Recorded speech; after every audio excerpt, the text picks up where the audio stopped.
Hello students, welcome to Nimbus Learning powered by Engineers Academy.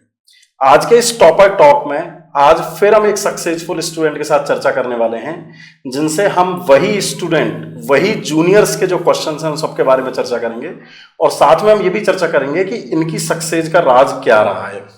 आज ऐसे ही engineers academy के एक स्टूडेंट जिन्होंने इंजीनियर्स एकेडमी में 2022 में जयपुर सेंटर पर ऑफलाइन कोचिंग करी, आज हमारे साथ हैं धीरज ने 2022 में सिविल ब्रांच में अपनी engineering Anand college of engineering से जयपुर से करी और उसके इमीडिएट बाद में इन्होंने एडमिशन लिया इंजीनियर्स एकेडमी जयपुर सेंटर पर, जहां पर इन्होंने 1 साल तैयारी करी और पहले इन्होंने DFCCIL का एग्जाम निकाला और उसके बाद में इस बार SSC JEE 2024 में CPWD डिपार्टमेंट में इनका सिलेक्शन हुआ है।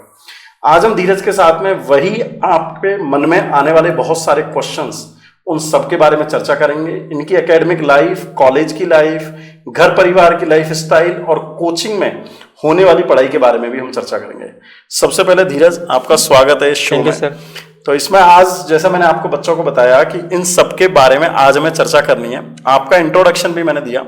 यदि कोई बात इसमें रह गई हो जो आप बताना चाह रहे हो तो आप बता सकते हैं। आपने स्कूलिंग कहाँ से करी, कहाँ के रहने वाले और फैमिली बैकग्राउंड के बारे में। Thank you. मेरा नाम धीरज है।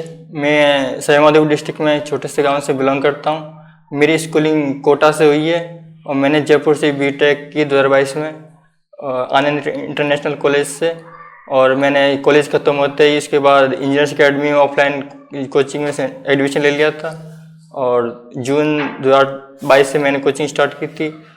तो सर, मैंने जब कोचिंग स्टार्ट की थी तो मेरा 2024 का प्री था अक्टूबर के समथिंग, तो मैं प्री दिया तो मेरा प्री निकल गया था। तो फिर मैंने मेंस की प्रिपरेशन स्टार्ट की। मेंस के बाद सर मैं वो प्री भी कोचिंग कंटिन्यू कर रहा था और मेंस की भी, और इस तरह जैसे मेरे साथ डिफिकल्टी हो रही थी सुबह प्री की कोचिंग लेना फिर शाम को मेंस की लेना, क्योंकि 12 घंटे कोचिंग हो जाती थी, लेकिन मैंने दोनों की। फिर सर जैसे मेंस की डेट आई तो मैंने थोड़ी प्री की कोचिंग को थोड़ा होल्ड कर दिया, फिर मेंस ही करता रहा। फिर मेंस दिया, सब्जेक्ट होता था तो सर मेरे थोड़ा 0.25 मार्क्स से रह गया था इसमें 2022 में जब मेंस का एग्जाम कन्वेंशनल हुआ करता था। All right.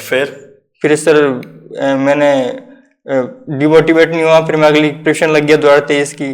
फिर 2023 दिया, फिर पैटर्न चेंज हो गया सर, डिफिकल्टी होगी, पैटर्न चेंज हो गया। फिर समझ नहीं आया कि पेपर इजी आएगा, हार्ड आएगा, कहाँ से आएगा, कैसे आएगा।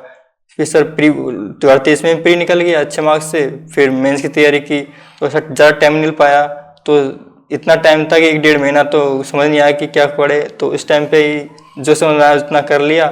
मेंस दिया 2023 का, तो उसमें भी सर नेगेटिव कुछ ज़्यादा हो गई, गलतियाँ मैंने कुछ ज़्यादा कर दी थी। तो सर उस टाइम कितने मार्क्स से रहे आप सेकंड अटेम्प्ट में?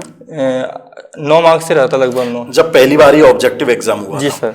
और थर्ड बार में इस बार फाइनली आपका सिलेक्शन हो गया। और 2022 से आपने कोचिंग करी। वैसे देखे तो 2022 में जब आप तैयारी करने के लिए आए थे और अक्टूबर में उस बार SSC JEE का एग्जाम हुआ था, तो आपको बहुत ज्यादा प्रिपरेशन का टाइम भी नहीं मिला था। आपका सिलेबस कंप्लीट होने से पहले ही आपका प्री हो गया। और जब सेकंड बार SSC JEE का एग्जाम हुआ तब पैटर्न चेंज हो गया, इस वजह से चैलेंज आए। मतलब यदि इसको ऑफिशियली और ढंग से बोले तो आपको पहली बार मौका मिला है 2024 का एग्जाम देने का, जब आपने प्री और मेन फुल अपनी एनर्जी के साथ में, फुल एक फिक्स मेथोडोलॉजी के साथ में दिया और फर्स्ट बार में आपको CPWD। जी सर। बहुत बढ़िया। एक मन में सवाल और आता है कि सिलेक्शन के बाद में बच्चों का नेचर अलग रहता है और सिलेक्शन के बाद में नेचर अलग हो जाता है। जी सर। और अपने से ज्यादा नेचर चेंज हो जाता है इस दुनिया का, जी सर। घर परिवार का, सोसाइटी का, साथ में रहने वाले स्टूडेंट का भी, जो हमारे रूममेट रहे होते हैं, जो हमारे साथ में घूम रहे होते हैं। तो सिलेक्शन के बाद और सिलेक्शन के पहले में क्या अंतर नजर आ रहा है आपको अपनी जिंदगी में? सर सिलेक्शन से पहले तो नॉर्मल लाइफ होती है, स्टूडेंट लाइफ। कोई कुछ भी बोल देता है कैसे भी, कि कुछ भी सोचते रहते हैं कि होगा नहीं होगा। कि सर कि मैं अपनी मेहनत कर रहा था कंटिन्यू। फिर सर सिलेक्शन हुआ तो मुझसे ज़्यादा कुछ मेरे फैमिली वाले थे, पापा मम्मी बहुत खुश थे, और सर दोस्त भी सब खुश है, और लोगों को विश्वास भी था कि मैं कर सकता हूँ, क्योंकि सर मैंने शुरू से थोड़ा पढ़ाई के प्रति थोड़ा अच्छे रहे। वैसे आपने मेरे को बैक ऑफ द कैमरा बताया कि आप अपने गांव के फर्स्ट जूनियर इंजीनियर, तो और भी ज्यादा गांव के लिए बड़े प्राउड मोमेंट वाली बात है। जी सर।